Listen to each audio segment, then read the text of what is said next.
Okay, that's working. Hi, everyone. Thank you for joining us today.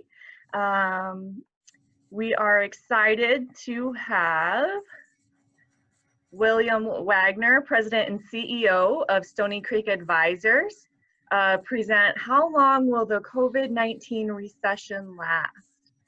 So before we get started, and I'm going to introduce him, I'd like to share some announcements from the Chamber.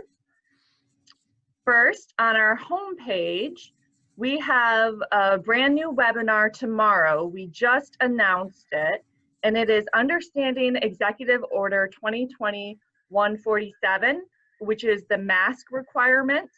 Now, this is very important. A lot of businesses are confused about what does this executive order mean for your business, and we'll be exploring some specific questions, what small steps businesses need to take to comply with the requirement.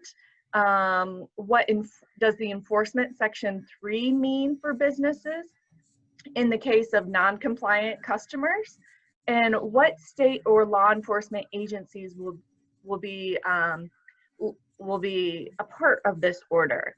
So you definitely want to register for this tomorrow at 11 a.m. If you can't make it, we will record it and it will be put on the Chamber's YouTube channel. So be sure to check there for a lot of our webinars and information. We also want to share an opportunity for you to win lunch. You can share your ideas for new or enhanced RRC member benefits by August 14th, and you could win lunch with a local community leader. These leaders include Tom DeLuzin of Chief Financial. They include Mayor Brian Barnett of Rochester Hills, along with the Honorable Judge Julie Nicholson, and many other community leaders, which is very exciting. You could win lunch with them on the Chamber. Of course, you want a free lunch, and especially to sit down with a local community leader would be really cool. So we want to hear your new or just all of your great ideas about enhancing our member benefits or ideas for creating new member benefits or looking at changing things up, because we know the world is changing as we are going through this very difficult time, this pandemic, but because of it, we're also springing forward into the future much faster than we would had we not had it. With all of our technology and digital capabilities, we want to make sure that your investment in the Rochester Regional Chamber of Commerce is worth your while and just really works out for you. So with that, I'm going to go back to our presentation today, if I can get there.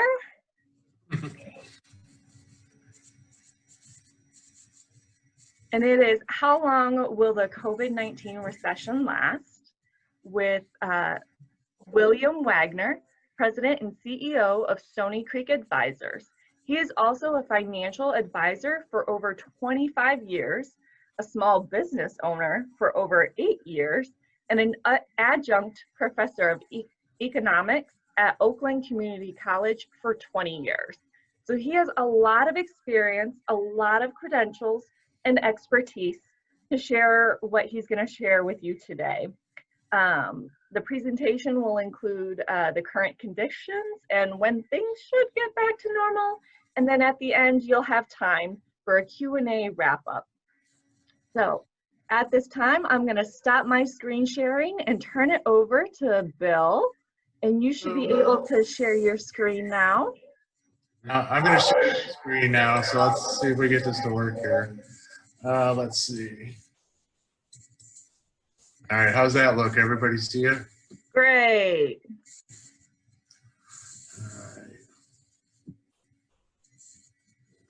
Okay, hello everybody. Thank you. First of all, I want to thank the Chamber for allowing me to give this presentation. Just kind of a little bio on my background and you know, why I like doing these kind of things in general. But anyways, I'm a financial advisor. Our office is here in downtown Rochester, but I'm also a business owner. My partner, Pete Mitroff, and I, we own Stoney Creek Advisors here in Rochester. We're in the 445 South Livernois building right across from Rochester High. We've been here for 5 years, and we've owned a business here in Rochester for 8 years. I've been a financial advisor for over 25 years, I think 27 years now. And then, as Michelle was saying, I'm also an adjunct professor of economics at Oakland Community College. I've taught at most of the campuses over the years, but now I'm in Auburn Hills because it's so close to my office. So one of the, first of all, I just hope all your friends and family are well. Out of everybody that I know, I've only known one person that had the COVID, and thank God they were okay. It was a mild case. So hopefully you and your friends and family are well also. And this is a very unique situation, obviously, in the history of our country, number one, and economics, number two. I'm old enough that I've lived through numerous recessions in my life. But for a lot of people, it's been 12 years since we've actually had a recession. And as a result of that, it's new territory for younger people. So this lecture, I'm going to call it a lecture, because here today, I'm representing, or I'm giving you my own personal opinions as an economics professor, not as a financial advisor. So I've done the research from the various locations, and you'll see I'm going to actually use PowerPoints to lecture off of, just like you were in a real lecture with me. But anyway, so that's, I have the PowerPoints. That's what I'm going to lecture off. I'm going to show them to you here. So anyway, so I'll go ahead and get started here. Being that I am a financial advisor, we have to disclose everything that we do. So I'm not going to take the time to go through all the disclosures. Again, I'm not here in the capacity of a Stoney Creek advisor. I'm here as an educator. So, but I have to put these disclaimers up there. So the first thing that a lot of people may not know is, what is the actual definition of a recession? Okay, so a recession in economic terms is 2 consecutive quarters of negative GDP. And GDP stands for gross domestic product, which is the statistic that our government uses to measure how the economy is doing. And I'm going to show you the actual statistics here in a second.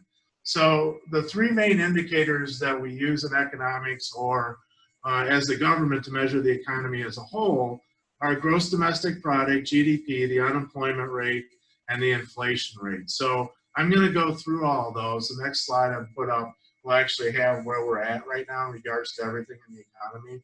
So I'm going to go through these a little bit and just kind of show you where we are in regards to the latest numbers. So first of all, I'm going to go back. It's hard to believe that all this has happened in such a short period of time. Just as a sideline, I mean, this is the fastest in my lifetime as an advisor, that the stock market was the fastest it went down in history, and the fastest that it went back up. So this whole thing has just been really strange in general for everybody.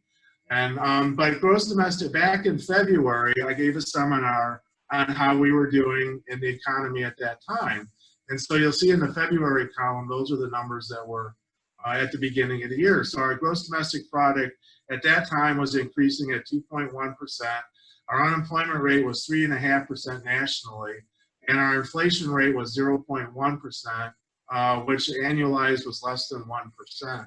So basically, when we go back just 4 months to a snapshot of our country, we had the best economy that we've had in 50 years. That unemployment rate of 3.5% was the lowest in my lifetime, and I'm not that young. The gross domestic product had increased consecutively for 12 years. We actually had the longest continuous economic growth in the history of our nation until recently. And then the inflation rate was low, and then again, the unemployment rate was also really low. So that was where we were just not even 6 months ago. Okay, so what's transpired since then is we have this pandemic. The COVID pandemic has occurred. And as a result of that, basically we just shut down the whole economy. So gross domestic product measures output. So when nobody's working, there is no output. I mean, it's that simple. And then we had to stay at home order, so people couldn't go buy things. And gross domestic product is 70% consumption, which is just people going out and buying goods and services. So we had just, basically it was just like falling off a cliff. You stopped our economy. And officially now, I'm going to go to the next slide just to show you. So officially, just a few weeks ago, the National Bureau of Economic Research officially declared that the United States is officially in a recession. And that is the contractionary period started towards the end of February. And going into this recession has ended the longest continuous period of economic growth in the history of our nation, beginning back in 2009 at the end of the Great Recession, which lasted from 2007 to 2009. And like I said, I've been in this business over 25 years, and I've seen lots of ups and downs. And this is the first time in history that our government has literally stopped an economy. So everything that I'm going to tell you today is just predictions, because this is financial history. I mean, this is what I'm going to be teaching about next year or 2 years from now when this whole thing is over, because this has never happened before. So all we can do is to try and see where we're going to be or when it's going to end is to look at the past and look at the data. And that's basically what we're going to do today. So these were just a couple of quotes I found that aren't real positive, but economics is called the dismal science. But one of them's from a Harvard professor, and the other one's from Jerome Powell, who's the chairman of our Federal Reserve, which we're going to talk about shortly also. So again, we're looking at something that has never occurred in our country before. So we're all living through this, and it's all history. So like I had just been talking about, historically, most recessions occur as one of two things. Either as something went wrong in the financial system, like the Great Recession, when we had the mortgage crisis and the subprime loan crisis, or being here, we're in Michigan, we're used to this, just the normal up and down of the business cycle. As we have production, you reach a peak, and then people aren't going to buy things for a while. So that's called the business cycle. And so historically, most recessions are either from that, either from the business cycle or something in the financial markets. But again, this is the first time in history that our government's literally shut down an economy due to a health crisis. So again, we're entering uncharted territory, and again, we're all in this together, and we're just going to see how it turns out in the long run. So no one knows how long this is going to last, but today I'm going to give you a couple tidbits or what I think is going to happen here in the future. Okay, so first of all, if you remember in the middle of March when the thing hit, I mean, it's hard to believe it at the beginning of the year, nobody even thought COVID was going to be that big of a deal. And literally within a matter of months, we had a pandemic. So the government realized that at the end of March, right around the same time the stock market collapsed. And so the government has actually entered into trying to save the economy in greatest force that I've ever seen in my lifetime. And they acted quickly, which again, if you think about it, to get government to act quickly is a major accomplishment in itself. And then the Federal Reserve has just gone overboard. They've instituted all kinds of new financial backstops and loan programs and liquidity measures that have never been done before. So the government reacted almost overnight towards the end of March and the beginning of April and started instituting all these different things. Now, in our economy, we have two types of government intervention. We have fiscal policy and monetary policy. Fiscal policy is Congress. That has to do with taxation and spending. And Congress can tax and spend, based on majority rule. So we all know it's a democratic society. And again, it was one of the few times we actually had both parties coming together recently. And then monetary policy is carried out by the Federal Reserve. The Federal Reserve is our central bank, and they're also the overseers of the economy as a whole. And they're actually mandated by the government by various laws to make the economy the best they can for us, going back to various acts. So the Federal Reserve by law has to try and keep unemployment low, inflation low, and try to promote economic growth. So we're going to go the next couple slides. So much happened so quickly that I'm not even going to go through them all. I have highlighted on the bottom the source for this. And I'll tell you again at the end of the meeting, but if you're interested in the slides, send me an email, and I think we're going to post them to the website, or I can email them to you or whatever. But the biggest thing that Congress did right away is they passed the CARES Act, which was a $2 trillion act that provided, the main thing that we all heard about or know about is the Payroll Protection Plan, the PPP, that provided immediate loans for small businesses and individuals that had lost their job. And then for the unemployment benefits, that was where the extra $600 a week came from through July. That's only going to continue through the end of this month. And then everybody in America, if you were within a certain income bracket, received a direct payment of $1,200. And then the government is loaning money to businesses, cities, governments, et cetera, that are obviously have lost income from taxes, et cetera, et cetera. So this is the biggest, right now, this is the biggest bailout package or act that the government has ever instituted. Even in TARP and the previous ones in the Great Recession were less than $1 billion. I mean, less than $1 trillion. So literally they've passed over $2 trillion in spending.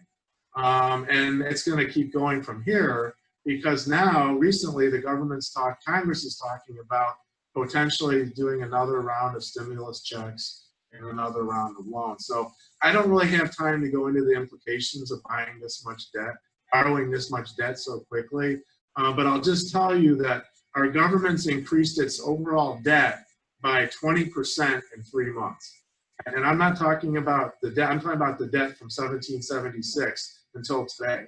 So we've literally, and that's just today. Okay, there's a lot more debt that's going to be incurred until we get out of this thing. So that's a whole chapter in my economics class about government debt. But you just need to be aware of the fact that we just increased our debt load by over 20% in less than 3 months.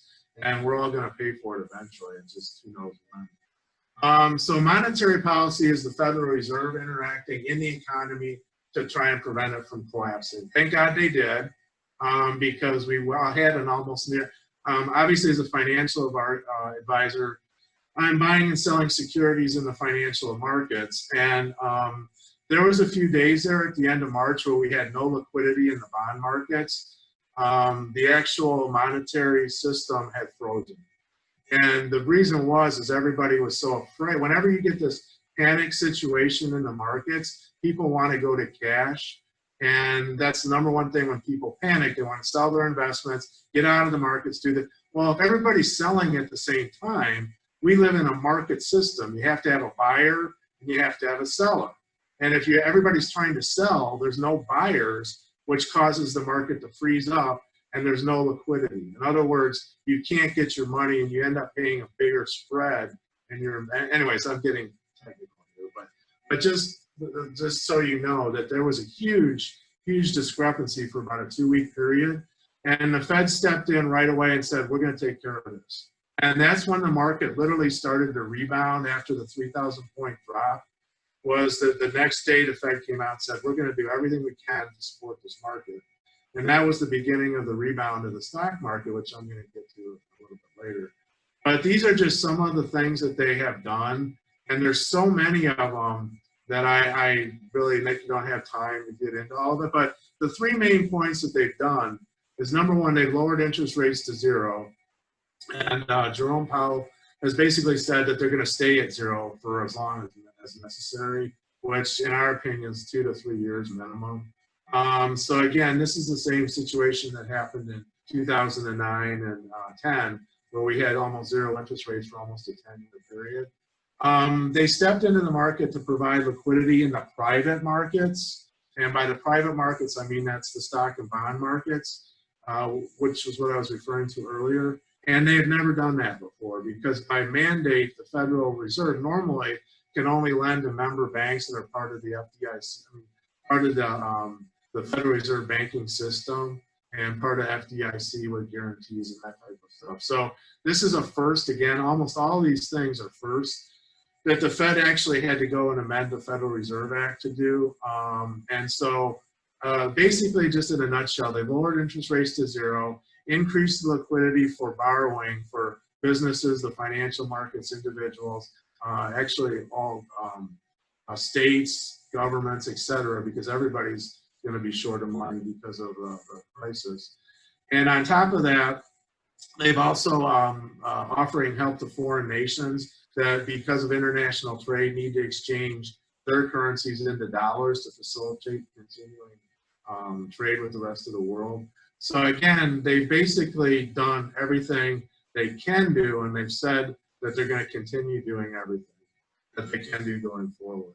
So let's look at where we're at now. So we're officially in a recession, and we're going to come out of the recession. I mean, this again, the economy was the best it ever was until this happened. So the question is, how long is this recession going to last? Well, economists use an alphabet of letters to actually explain how economies come out of a recession or a depression. So I'm going to go through that right now, and then kind of comment on that and tell you where I think we're going. So a V-shaped recovery is what we were all hoping for. That basically means you have a huge decrease, and then literally within a few months you have a huge increase, and you're right back to where you were. So you might have heard of all these letters on the news, or I don't know how you can escape them because you hear them on the nightly news even. But so the V-shaped recovery originally was what everybody was hoping for, because at the beginning the coronavirus was supposed to go away in the summer. Remember, it was supposed to disappear, and nobody was going to be getting sick anymore by July. Well, unfortunately, that hasn't happened. I'm going to talk about that in a minute. So a V-shaped recovery, if you're old enough to remember, was the kind of recovery that occurred in 1990. When I was teaching, that was my first year of teaching economics, and the recession happened so quick that by the time I told my class we were in recession, it was over.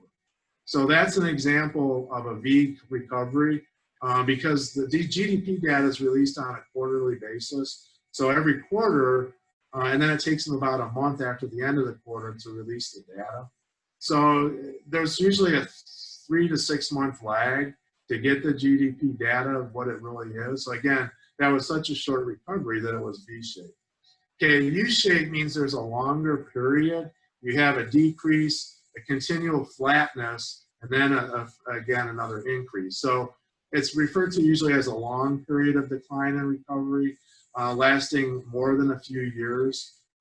So this is indicative of what happened in 2007 and 2009, the last recession we had, that became known as the Great Recession, because that was actually the longest continuous decline that we've had since the Great Depression. To do a little bit of this is kind of an old economics joke, but a recession, if you don't know the definition between a recession and a depression, a recession is when your neighbor loses his job. A depression is when you lose your job. So that's an old joke that goes back a long time. But economics humor isn't real funny, so I apologize for that. But anyway, so that's a U-shaped recovery. A W-shaped recovery, which has been going around in the media a lot, people are saying might happen, is where you have a decline, then you have a rebound, and then you have another decline. So it's referred to as a double dip recession. We had one of those in 1979 to 1982, which was the worst economy that we had had since the Great Depression, because you had stagflation, which meant you had increasing inflation, and you also had a recession at the same time. And the term they made up for that was called stagflation, because you have stagnation in the economy and inflation at the same time. So I'm old enough to remember that, and that's when Ronald Reagan was elected president back in the early 80s, and he readjusted the whole economy, and anyways, it got better after that. So then the L-shaped recovery is the worst that could happen to an economy. Basically, this is where your GDP falls, and then in reality, it never recovers. And the classic example of this is Japan in the 1990s. If you're old enough to remember, when I was a kid, everything was made in America. And then in the late 80s, mid 80s, Japan started buying up the world. China wasn't even in the picture yet. And then, so everything I remember in the late 80s, early 90s was made in Japan. And then they had a huge asset bubble that blew up. And basically, they've never recovered. They've never really actually gotten back to where they were before. And then in 1989, you had to fall the Berlin Wall, and communist Europe opened all their markets, and the Chinese opened their market. So we started to have the beginning of the domination of the Chinese beginning in the early 1990s. So these are the traditional letters that economists use or say that recovery will occur. Now, that being said, this is unique. We've never been in this environment before. So like you always say is that, you can never predict the future from the past. All you can do is look at what's occurred and see if it's occurring now. So now, from what I've been able to gather from reading other economists and reports from the Fed and other investment companies, is number one is the Federal Reserve has said they're going to do whatever it takes to keep the financial markets working for businesses and also for individuals. And like I was saying earlier, Congress is also talking about a whole other second round of fiscal spending, of new checks, et cetera, et cetera. So consequently, it's unlikely that we're going to have, number one, an L-shaped or a W-shaped recovery, because you have the government basically saying, hey, we're going to do whatever it takes. And they have that power because our money supply is not tied to anything. The Federal Reserve can print as much money as they want to flood the markets, which is what they've done recently. Our M2, which is the measure of our money supply, has increased by 22% in the last 3 months. So the Fed has just dumped tons of money into the market and lowered interest rates to zero in an attempt to provide the liquidity going forward.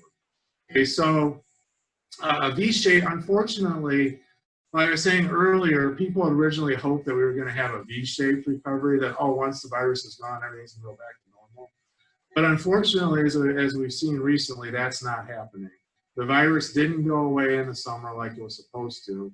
And as a result of that, I'm going to get to some slides here in a minute showing you where we're at with the current COVID cases and stuff. But unfortunately, that's not going to happen. We're not going to have a V-shaped recovery. So most economists we're going to have this initial comeback, which we've had a little bit, which I'm going to show you in the statistics again. So,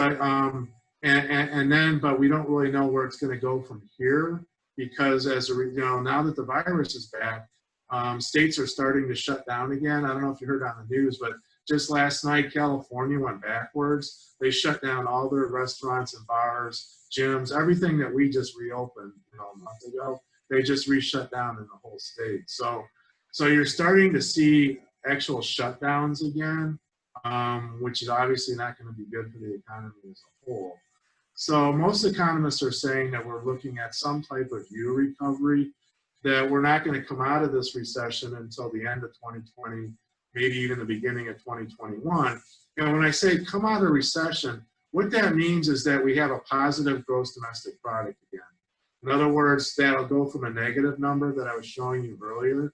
The second quarter number will come out in towards the end of the beginning of the fall. And some economists, we had a negative 5% GDP for the first quarter. Some economists are estimating that it's going to be as high as 25 to 50% negative. That big of a decrease in the second quarter, which if it occurs above 30% will be the biggest decrease in gross domestic product in the history of our nation.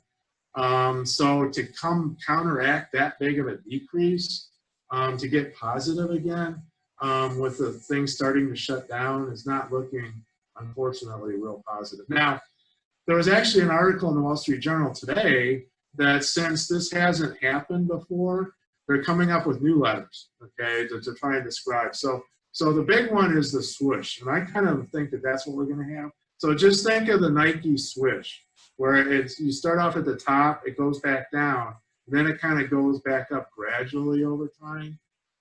That's what I think we're going into. So it'll take at least 6 months to not a year to get out of the recession totally.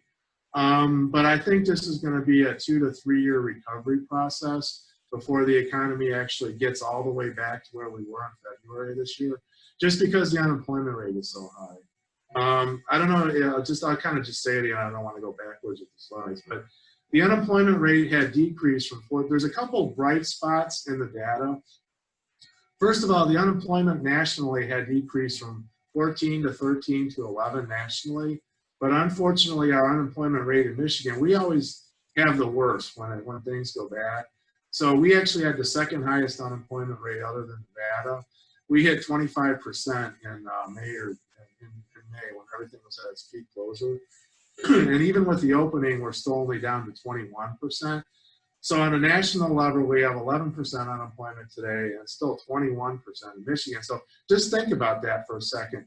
Almost 20%, not almost, it is, 20% of Michiganders are out of work. If you're out of work, you're not spending. And then on top of that, everybody's still scared of the virus. So you don't see restaurants packed like they were before, except for the younger people are flocking to the bars and crazy, which I'm going to talk about in a minute. But anyway, so it looks like it's going to take months, if not years, for our economy to fully recover. So that being said, what I want to do is kind of actually give some positive notes here. And some of the things that these are the things that I'm going to go over in the slides that I'm going to show you in a second. But this big surge that we've had here recently has occurred in a younger age group. So it's at 45 or younger in general. You're going to see this in the slides in a second. And I mean, obviously it's not good that anybody get the coronavirus, but the good thing for the younger people is that most of them recover from it. In other words, the death rate is very low. And you're going to see in a second in the slide, I'm going to show you that even though we've had this huge spike in increases, most of it has been in the younger generation. And that the older people, my generation, they're actually decreasing cases and decreasing deaths. So we seem to have peaked in the well, I'm going to get to that in a minute. So the death rate has continued to decrease. And on top of that, they found some medications for people that do have severe cases so that they're able to treat it better than they were a few months ago. And you don't hear as much about the incubators, people going on incubators and all that, like you did at the very beginning. And then the positivity rate, with everything that's been going on recently, we started to test more. There's more and more testing being done and available. So the positivity rate just means how many people test positive from test results. So as you test more, you're obviously going to find more cases because we've gone from testing less than 100,000 at the beginning of April to testing over 600,000 people a day now in the United States. So, and at the beginning, you were only testing people that had symptoms and because they were sick and wanted to see why they were sick. But this positivity rate has remained constant since May, since we started big. So that means that even though more people are being tested, which is increasing the surge or increasing more cases being reported, the people that are actually getting the disease in the population has remained at around 6.9%. And then the last note is that all viruses eventually will weaken and die out. So this pandemic is going to end. We just don't know when. I mean, it will even end on its own eventually. But personally, I think we're going to have a vaccine before that, or some way of preventing the damage that it's done so far. So these are some of the positive signs that have occurred here recently. So I'm going to show you a couple of charts that actually show that. So this chart shows you that you see on the right-hand side the blue lines going up, and then the blue, the actual blue solid line. Well, the two blue lines are cases being reported. So you can see that huge surge. This chart came from the end of June, so just not even 2 weeks ago. So you can see that huge increase in the number of cases being reported. Well, the solid red line is the percentage of deaths, the deaths that have occurred. So you can see that the deaths that are occurring is actually decreasing, even though we're having this huge surge in the cases being reported. So again, unfortunately, the media tries to play everything as terrible. And when you really start looking at data, you know, things tend to be a little bit better than what the media says. Now, that being said, it's still terrible. People are getting the disease. We can't bring our economy back. But it's not, doesn't seem to be as dire in regards to people dying as it has been. And then this chart shows you the deaths versus the populations. 45% of, now these charts are for the whole US that I'm going to show you. So again, it's different in different locations. You know, you have your hot zones right now, but again, this is taking all the data from the United States. Is that the majority of deaths that have occurred in nursing homes.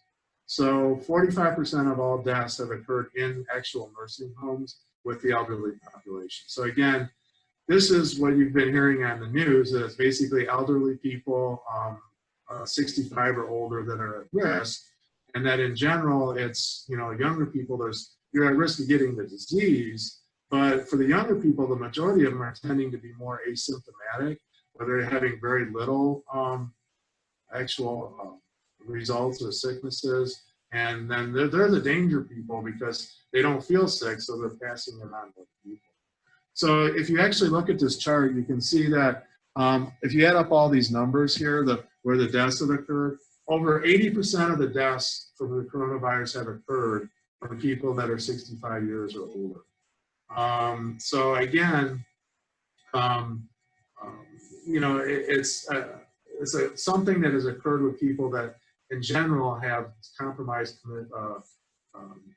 conditions or that are older. So it's kind of terrible to say that that's positive because people are still getting sick and dying. But again, you can see that in the younger populations, the death rates are very low. And once you get to the age of 35, less than 1% of, well, it's 0.35% of people under 35 actually pass away from disease. So again, this just to reiterate, this surge that we've been having has been occurring in the younger generation. So hopefully it's not going to go back to the us older people are being quote unquote more smart and wearing our masks and doing everything that we're supposed to do. And so as a result of that, we're staying safer. So now this is a hospital statistics on the COVID-19, and it's referring to the intensive care units, the number of beds in the United States, and then the number of beds that have actually been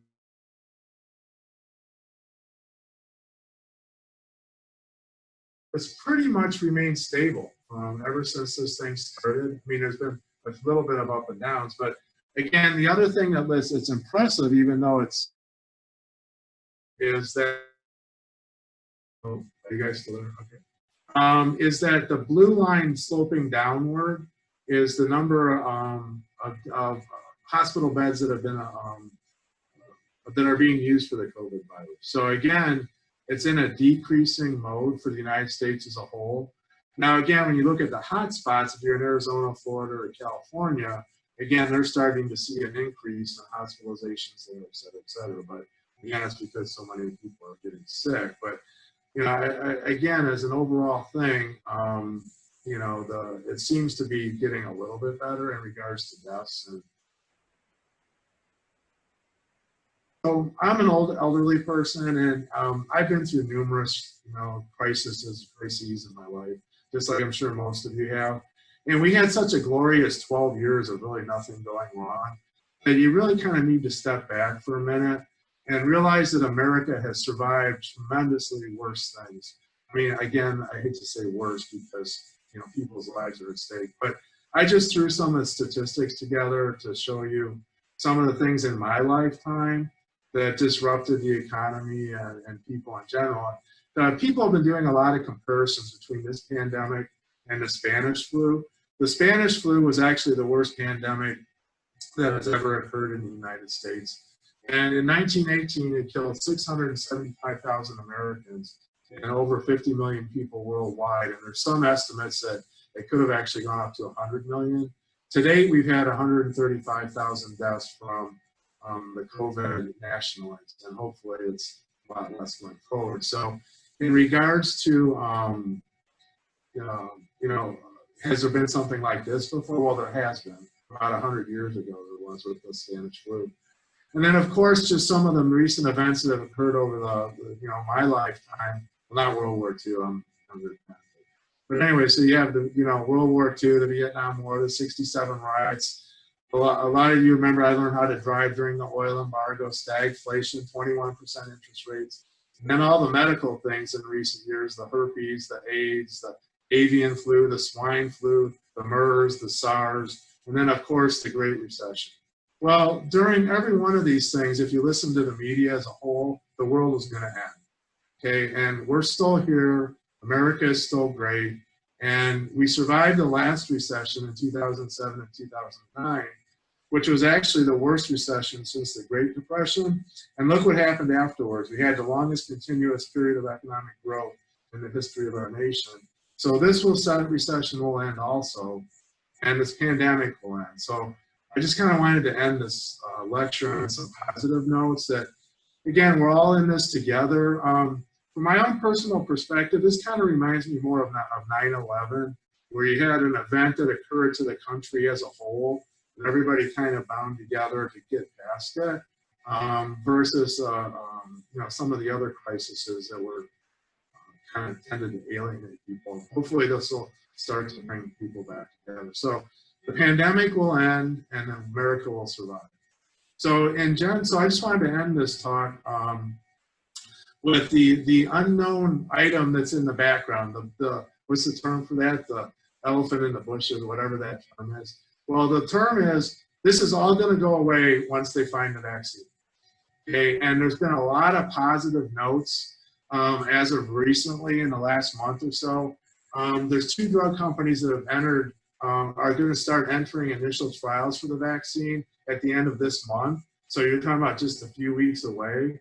And they're going to test, there's a couple, I forget the names of them off the top of my head. But anyway, so within the next 2 to 3 months, you're going to have actual real trials starting for vaccines. And they're actually getting volunteers from healthy people that want to help by being inoculated with this. So their study groups will be healthy people. So you never know what's going to happen. I mean, if they find a vaccine in 3 months that works, or 4 months, or even by the end of the year, well, the stock market is going to go through the roof, number one. We're going to blast through all the all-time highs.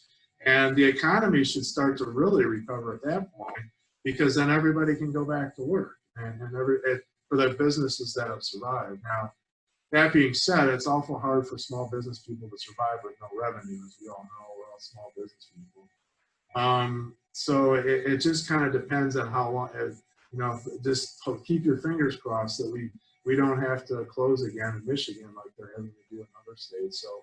So wear your mask, be safe, do everything that's smart, and we'll get through this quicker. And, you know, we started to see, you know, Michigan is a poster child of how to do it. I mean, we were the worst in the country for about a month period there with new cases and deaths. And now we have one of the lowest, you know, we have one of the lowest death rates and newest cases for a population our size. And actually, I think it was a week or so ago, we actually went the first day with no deaths in one day, which is obviously really positive. So again, you know, the overall thing about all this is when we find a vaccine, you know, hopefully it'll all go away, and then we'll put this in the hindsight, and I'll be teaching economics students about the damage to the economy that occurred as a result of it. So I want to thank you for attending my little lecture here, and all of us here at Stoney Creek Advisors, thank you too. This is our website here, our phone number, and our general email. So if anybody's interested in the slides, send me an email at info@, and I'll tell you where I'm going to put them, or even I'll just send them. What I might do is just put them up in our, anyways, I'll figure out where I'm going to put them, and then I'll do that. We'll definitely make sure those slides are available to you. Yeah, so if you're interested, let me know. Okay, so now I'll just open it up for questions. If anybody has any questions, I'll go back to, should I go back to your screen, or should I go back to? Yeah, go ahead. So if you have a question, we'd love for you to type it in the chat if you're able. Okay. That way I can kind of moderate and make sure everyone's questions are answered. If you're calling in on a phone, go ahead and unmute yourself. Everyone can unmute at this time as well. And we'll see, what questions do you have for Mr. Waggoner?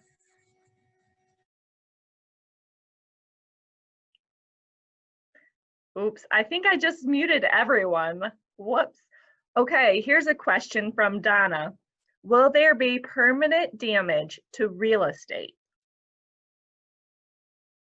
Oh, and I muted you too. I'm so sorry. Hold on. Bill, you might have to unmute yourself. I'm having trouble doing it myself.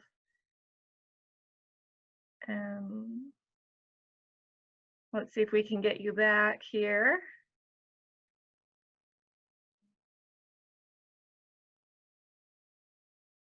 Not yet. Okay. There you are. All right. Bill, will there be permanent damage to real estate? Okay, I'm not sure I understand what you mean by permanent damage. You mean decrease in values? Is that what you're referring to? Donna, if you're able to unmute yourself, you can talk at this time. Let's see if I can help you unmute. Okay, I'm unmuted. I'm just hearing that a lot of companies are finding that the working from home thing is working out for them better and that they may not renew leases. So I'm just concerned that real estate investments are going to collapse because people are going to return. Yeah, office buildings and things like that. Yeah. Yeah, actually, people are starting to do studies on that right now. They're taking questions, and the consensus is that yes, there probably will be a certain percentage of the work population that can continue to stay working at home if they want to. But just from my own personal perspective, if you're a company and you sign a lease, you're signing a lease for numerous years. So you're not just going to get out of your lease per se. Now your employees may be working at home. So most people are saying that once this crisis is over, you're going to have a certain percentage of people working from home, but that in the long run, it really shouldn't affect commercial real estate that much, because we're all social beings. We all want to gather to work together. I mean, most people do. You know, so most economists are saying that in the short run, potentially, but not really that big a deal in the long run. The same thing happened in the financial crisis, if you remember. In 2007, 2009, when that was a real estate crisis, that was actual real estate. Well, you had this big collapse in values and bankruptcies and vacancies, but everything came back. So, I mean, in the long run, traditionally, things always come back. So I don't see any permanent damage, and potentially in the short run. Thank you. Okay.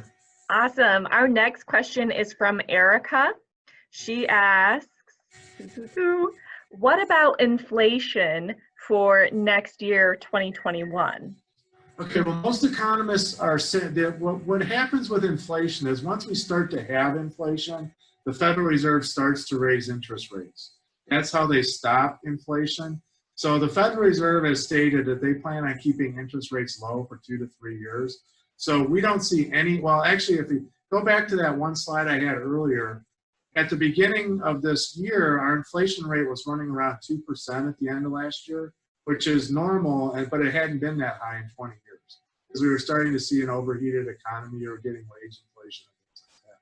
So now, because of the coronavirus, you're going to actually see deflation for a while because there's no people buying, so to speak.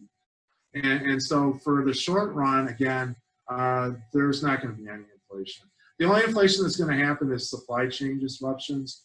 So for food products, there was actually an increase in the last quarter where, as we all know, gas prices went down 30%. So the government measures the inflation rate through the Consumer Price Index, the CPI, which is a basket of goods and services. So there's a minimum of 30 goods and services that comprise an average. So you have some going up, some going down. So when you say the inflation rate, it's an average, which means you're going to have some things potentially going up. But as a whole, the actual rate, again, you'll see increases in food and other supply. I mean, a couple months ago, you probably could have sold toilet paper on the black market for 2 or 3 times, you know, when we had that supply disruption. So anyways, in the long run, no, we don't see any inflation for the next at least 2 years. Thank you. Erica has a follow-up question, kind of on a different topic. Do you think that the large retail stores that are closing will help the small business retail stores? Good question. That's a really good question, because I mean, I have stock with clients in various of the retailers that have gone bankrupt recently. So it's really kind of scary when you think about it. You have, I mean, Brooks Brothers just declared bankruptcy, Penny's declared bankruptcies, Nordstrom declared bankruptcy, Lord & Taylor declared bankruptcy. Kohl's is probably the strongest department store right now. So I think if the big box stores go away, you're still gonna, the smaller people could pick up. But again, it's more the younger generation is doing the online shopping. So in my opinion, you kind of have to do something like Kohl's was trying to do before this collapse, where they had the Amazon return in there. So even though you bought something online, you walk to the Kohl's, then you're going to buy something in the Kohl's. And they just signed a deal with Land's End and also Planet Fitness and Starbucks. So the Kohl's was starting to develop this idea of having like a mini shopping center within their store. So you get somebody to come in to work out and get a coffee. And oh, by the way, the Kohl's, there's a door over the Kohl's.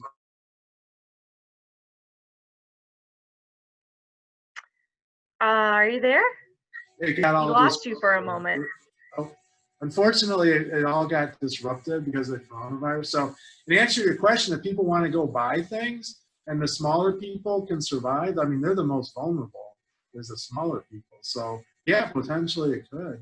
You might have a shift downwards instead of a shift back upwards. Awesome. We have a couple more questions to go through. Sure. Thank you, Erica.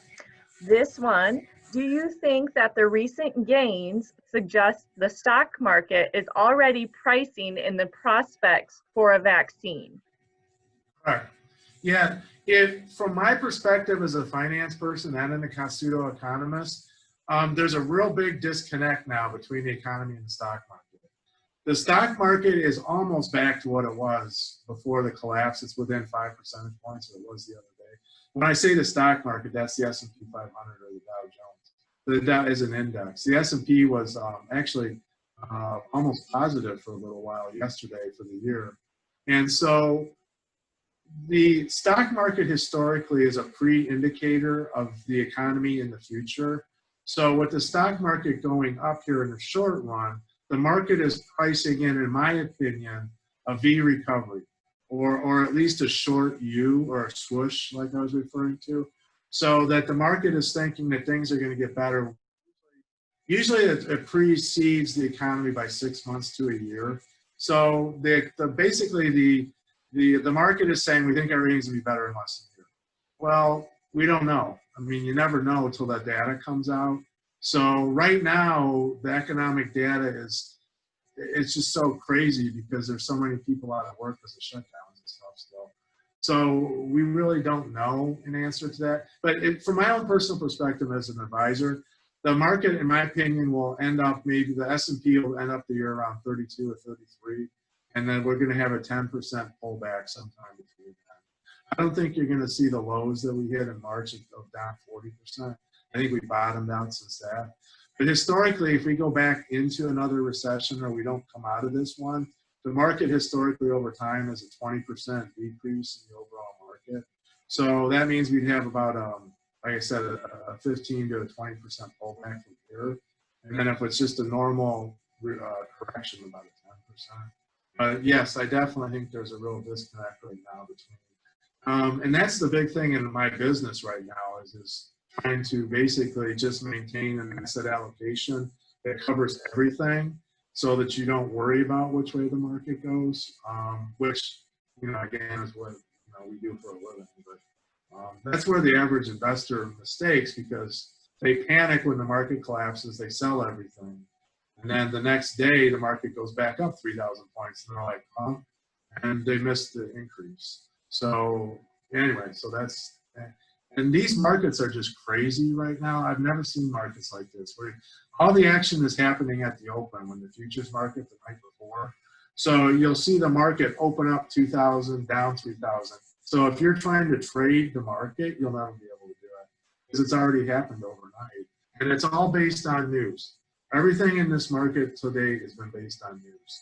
So again, if we get negative news, it could go the other way just as fast as it's gone up. Anyway. Thank you so much. We have 2 more questions and we're going to wrap it up for everyone, okay? So Jeff, I love your question, so I'm going to leave that for the end. But I'm going to jump to Erica's question. And then we'll have one final question. Will the next round of stimulus money hurt companies trying to hire employees? That's a really good question. Well, I know I don't want to get into politics here, because politics and religion we talk about, but let's just say that people have been incentivized not to work, because I've seen things on the news and talked to smaller business people that can't get people basically to come back to work, because in effect they're making more money on unemployment than they are working. So yes, that could be a real, could really tighten up the labor market. Besides the fact of borrowing more money, increasing the government debts, and we don't even have time to get into that. So, but yes, I think it could hinder people. Awesome. Thank you so much, Erica, for that question. And now, Jeff, your question to wrap it up. And Bill, I'm going to ask that you just speak up a little bit. We're having a little audio trouble, so that's great if you stand right there. Get a little closer. So our final question for today from Jeff. From an academic perspective, what lessons do you think we can take from this experience as a community and as small businesses? Now, I know you're going to have a lot of great things to say on this one because you're a professor as well, so please. Wow, that's kind of an I could go on for a half an hour on that one. That's a whole nother webinar, right? Right. I would say in my opinion, again, being an elderly person, I'm technically a senior, it'd be that we had just lived through such a long period of economic growth, and the fact that our country is so divided right now politically, you have this I hate you, I hate me type thing, that a lot of that reminds me going back to the Vietnam War, when we had the protests in the streets, that things hadn't been that divided before. So I'm hoping that what this has done on a positive note is bring us all back together and just say, hey, we're all in this together and we are going to survive. Because no matter how bad the media portrays things, we as individuals and Americans will always prevail. Now, that being said, hopefully there's some day where that isn't the case, but for the last 250 years it's been the case. So, that would be my personal overall writing thing. And then for small businesses, well, I'm a small businessman too, and that's just part of being a part of the capitalist system, is that entrepreneurs or businessmen are rewarded for taking risk. And that's referred to as profit. If you do it well, and in economics, we call that allocating resources to maximum efficiency. And so if you're a small businessman and you do that, and you're allocating the resources to the area that the market wants, look at these companies that are going through the roof lately, like Facebook, Netflix, Apple, Amazon. They have the products that everybody wants right now. So they're growing and expanding and making tons of money. So they're allocating resources efficiently. So from an economics perspective, as a small business, you need to maintain that nimbleness, that you're never in debt so much that you can't change within a short period of time. I know that's hard, especially for businesses. Especially for restaurants and stuff where their cash flow is basically week to week or month to month. But you need to have some kind of cushion as a small businessman, either in a loan, you can access a line of credit or something, because there's going to be times like this again where the economy is going to go down and you're going to have to get through the tough times. So I think this has been an awakening for the younger generation, especially. It's never lived through a recession before or bad times. And at my age, I've lived through a lot of them. I've lived through at least 7 recessions in my life, and some of the worst ones. So again, hopefully that answers your question, but I think the idea of hopefully this will bring us back together instead of dividing us. So hopefully that, and from my perspective, the lesson is that, again, things will always get better. You just have to have hope. As a human being, faith is, you just have to have faith. Whatever you consider faith, that things will get better. So anyways. Yes, he gave the all good sign that your question was answered. And Okay. yeah, thank you so much for sharing your expertise today. If anyone would like the slides, we will make that available along with this recording on our YouTube channel, RRC, Rochester Regional Chamber of Commerce. Don't forget to sign up for tomorrow's webinar about the executive order requiring masks. Let me see. Thank you all for being here. We totally appreciate your support, and we would love your feedback through our new Win Lunch campaign with a local community leader. So with that, I believe you did put your contact information up on the slide. Yeah. So if you go back and review this recording, you'll see his contact information. If you have any follow-up questions or anything else you want to pick his brain about. Again, William, thank you so much for sharing your expertise and knowledge. I learned so much, and I really appreciate your positive perspective that you brought to everything. We are resilient as people, individuals, but we are even stronger as a community. So Right. with that, thank you, everyone. Well, thank you. Thanks for having me, everybody. Have a great day. We'll survive. So thank you. All right, bye now.